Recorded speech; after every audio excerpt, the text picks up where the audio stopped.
Olá, gente querida, bem-vindos ao canal Rui Carlos e a Palavra. Gente, em primeiro lugar, eu quero expressar aqui meu sentimento de gratidão. Eu estou muito feliz. Como eu já disse a vocês, um canal que tem como objetivo gerar conhecimento, o seu crescimento ele é lento, gradativo, mas consistente. E eu estou percebendo que está havendo um engajamento, está havendo muita consistência. Graças a você que tem compartilhado o nosso material. E eu continuo pedindo para você que nos ajude, para que a gente possa ter êxito nesse trabalho, compartilhando os vídeos, deixando o seu joinha, acionando o sininho de notificação se for possível. E o comentário, tudo isso não vai levar mais do que 1 minuto. Então, mais uma vez, o nosso muito obrigado pelo seu carinho, levando sempre em consideração que o nosso objetivo é gerar esperança no coração das pessoas. Nós não temos nenhuma pretensão aqui de fazer algum tipo de tratado teológico, de gerar alguma polêmica em relação a qualquer assunto. Não, o nosso objetivo é um só. O nosso objetivo é levar Cristo ao coração das pessoas e gerar esperança no coração de todos. Gente, hoje eu quero falar com vocês sobre uma palavra. Ela não é muito falada, mas ela é rica nos seus significados. Sobre o deserto. E eu quero usar esta palavra principalmente do ponto de vista existencial. E eu quero ler um texto bíblico que é muito significativo nesta mensagem. No livro de Deuteronômio, no Antigo Testamento, no capítulo 8 e o verso 2, diz assim: lembre-se, isso aqui é Moisés falando nos seus últimos dias de vida, ele diz: lembre-se de como o Senhor, o seu Deus, os conduziu por todo o caminho no deserto durante esses 40 anos. Não se tratava apenas de alguns dias, nem de alguns meses, mas 40 anos.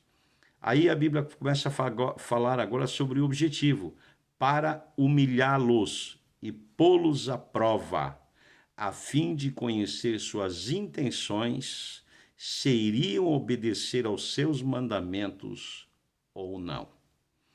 Repetindo, Moisés está nos seus últimos dias de vida e agora ele está falando com os filhos daqueles que haviam saído do Egito, caminhado no deserto, falando com os filhos daqueles que haviam morrido no deserto. Ele agora está explicando tudo o que aconteceu. Gente, quando nós pensamos em falar sobre as coisas de Deus, nós precisamos pensar o seguinte: você não consegue entender Deus, você não consegue compreender as coisas de Deus com a razão, com a lógica. Por isso que nós normalmente falamos que o cristão, ele se move por fé. E a Bíblia fala sobre esses mistérios, né?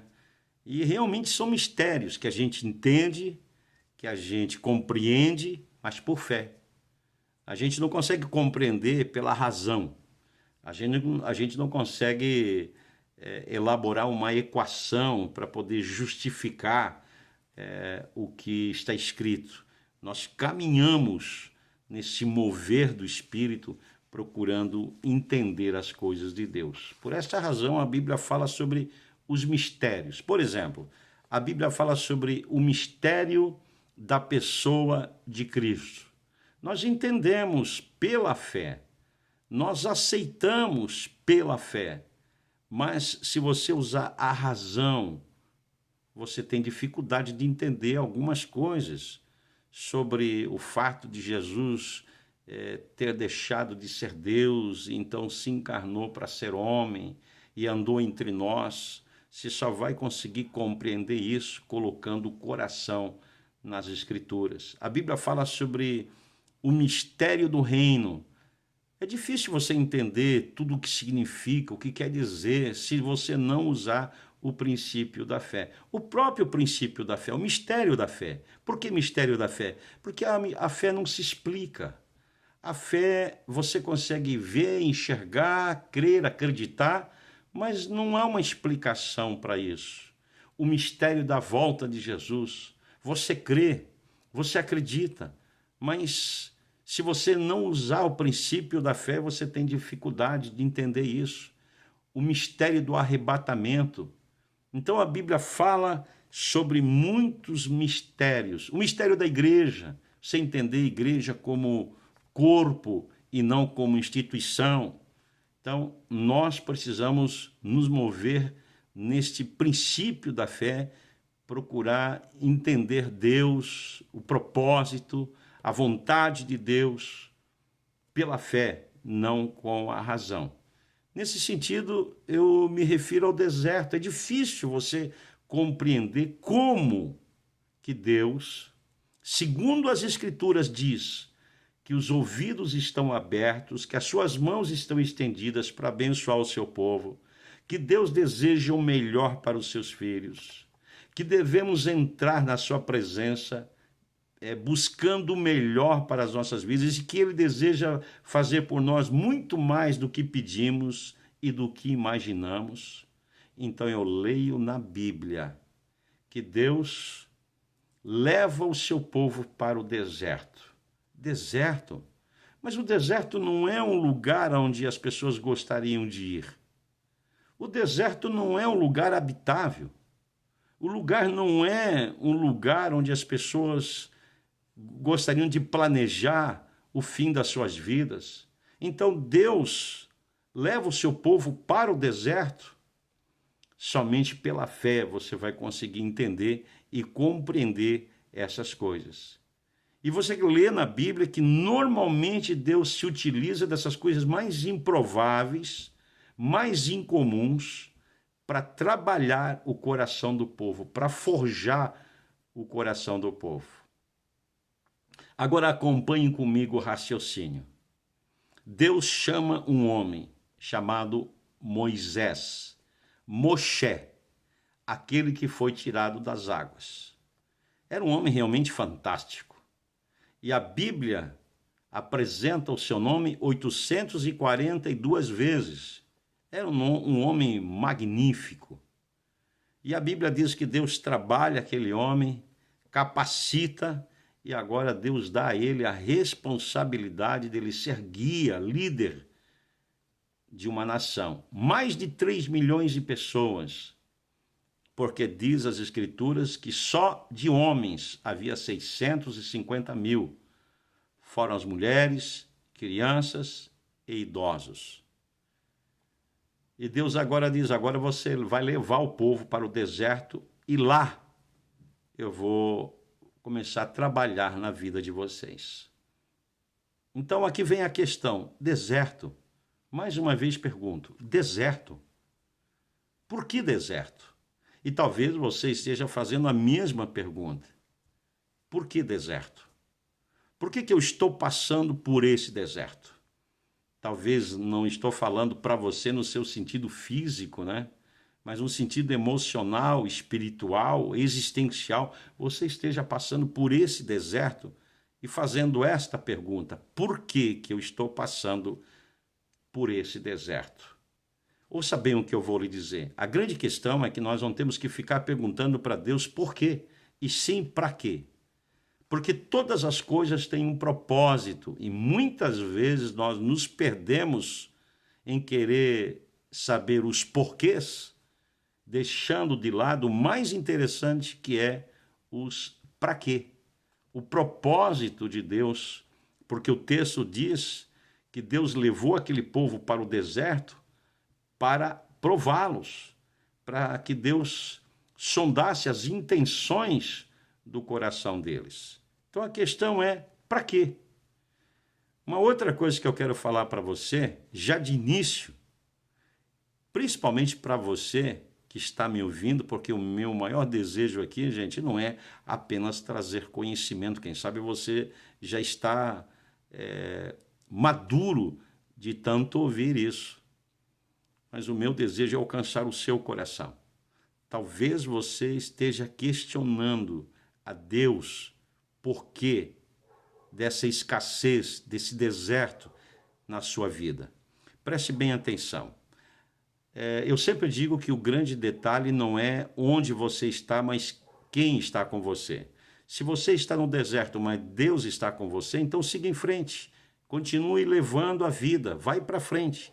Porque Deus vai forjar você, vai trabalhar você, vai aperfeiçoar você e você vai sair desse deserto muito melhor do que quando você entrou. Então pergunto novamente, quem está com você? Se você puder responder como respondeu o salmista, ainda que eu ande pelo vale da sombra da morte, eu não temerei mal algum, porque tu estás comigo. Pergunto novamente, quem está com você? Se Deus está com você no deserto, siga em frente. Se Deus está com você nesse deserto, você não tem que temer absolutamente nada, porque Deus tomará conta de você. Essa é uma lição muito importante. Então, deixe de lado os porquês, procure entender o para quê, o propósito e quem está com você. Se Deus está com você, siga em frente. Outro detalhe que eu quero falar para você é sobre o cuidado. Porque se Deus está com você, Ele vai cuidar de você. Não importa onde você está, não importa o que você está passando, não importa as dificuldades que você está enfrentando, as adversidades que você está enfrentando, Deus estará cuidando de você passo a passo. Olha o que aconteceu com o povo de Israel. A Bíblia diz que uma das primeiras coisas que aconteceu no deserto, porque o deserto não é um lugar de providência natural. Não é um lugar onde você vai encontrar açougue, supermercado, você vai encontrar verdureira, alimento, carne, não. A Bíblia diz que Deus, todas as manhãs, através do orvalho, fazia chover maná. E eles então comiam a porção diária. E todos os dias Deus renovava essa porção. Primeira lição, Deus estava ensinando ao povo o valor da dependência. Pão nosso de cada dia nos dá hoje. Não é o pão da semana, não é o pão do mês, não é o pão do ano, mas é o pão diário. Aprender a andar em dependência com Deus. Segundo lugar, você vai perceber que naquela porção havia um necessário para que o homem sobrevivesse. Ele criou você. Ele sabe do que você precisa. Ele sabe de quanto de proteína você precisa, de quanto de carboidrato você precisa, de quanto de gordura você precisa para você caminhar, para você trabalhar, para você sobreviver. E aonde o povo encontrava esses nutrientes? No maná. Deus manda aquele maná, Deus manda aquele pão, aquela porção onde tinha todos os nutrientes necessários para que eles pudessem caminhar, para que eles pudessem sobreviver, para que eles pudessem enfrentar o deserto, aquele sol causticante durante o dia. Olha só que interessante. Então Deus cuida de você. Não importa o que você está passando. Deus está trabalhando você, Deus está forjando você. Ele está sondando o teu coração. E se você continuar firme, quando você sair deste período, você vai sair muito mais forte do que quando você entrou. Olha um outro detalhe, o cuidado de Deus. A Bíblia diz que Deus colocou uma nuvem durante o dia para proteger o povo daquele sol causticante e à noite uma nuvem para aquecer e para iluminar o caminho, para que eles não fossem mortos, picados por escorpiões. O cuidado de Deus. Então, repito, eu estou batendo nessa tecla. Não importa o que você está passando, onde você está. A questão é quem está com você. Se Deus está com você, siga em frente. A Bíblia diz que houve um determinado momento que o povo começou a murmurar. Eles estavam cansados de comer tanto maná. E a Bíblia diz que Deus soprou um vento do mar, então choveu cordonizes no arraial. E alguns estudiosos Dizem que a quantidade de cordonizes foi tão grande que atingiu 180 quilômetros de distância por 3,80 metros de altura. Olha só, gente, que coisa interessante. Mas isso, eu estou trazendo esse dado para você, para falar para você sobre o cuidado de Deus. Ah, não, no deserto não tem isso, no deserto não tem aquilo. Não, mas tem Deus. Se tiver Deus, vai ter recurso. Se tiver Deus, vai ter saída. A rocha, você já pensou? A história, a ciência diz que o homem é 70% água. O homem precisa de água. Imagina o homem no deserto. Imagina num sol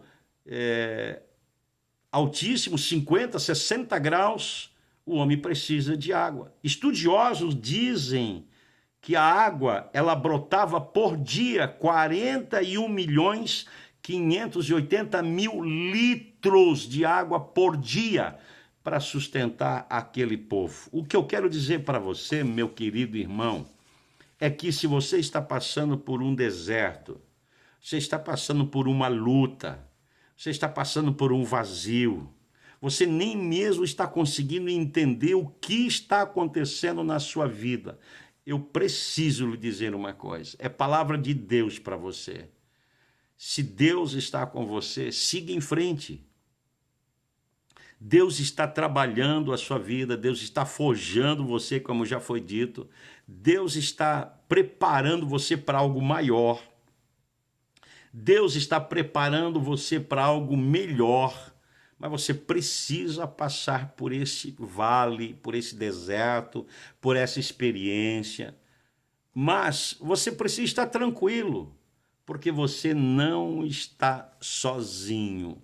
Se Deus está com você, o deserto vai servir para você como uma escola, como uma experiência, porque Deus não vai deixar faltar absolutamente nada. Uma outra coisa que eu quero que você aprenda, que você assimile, que é no deserto que nós vamos aprender a confiar em Deus. E é no deserto que nós vamos obter as maiores experiências com Deus. É no deserto que você vai ver Deus falar. É no deserto que você vai ver Deus agir. É no deserto que você vai ver os milagres de Deus. É no deserto que nós vamos exercer o princípio de dependência. Então eu estou aqui, meu querido, como eu disse para vocês, cada mensagem que eu penso em passar para vocês são mensagens que realmente elas são pensadas, são mensagens colocadas diante do Senhor, é orado para que esta palavra ela alcance o seu coração. Não alcance apenas a sua mente, mas ela desça ao seu coração. E eu tenho certeza que esta palavra está falando muito forte com você. E a partir de hoje, você vai levantar as suas mãos, você vai levantar o seu coração, você vai dizer, Deus, a partir de hoje eu vou encarar o propósito, a vontade, o querer de Deus com coragem, na certeza de que Deus está comigo, na certeza de que o melhor de Deus está para vir sobre a minha vida, em nome do Senhor Jesus. Você vai declarar essa palavra dizendo, eu creio que eu vou sair desse deserto muito melhor do que quando eu entrei, de que eu vou provar as maiores experiências com Deus, eu vou ver os maiores milagres de Deus na minha vida. Que o Senhor te abençoe, meu querido, que o Senhor te abençoe grandemente, você, a tua casa, a tua família, em nome de Jesus. Até mais e fiquem com Deus.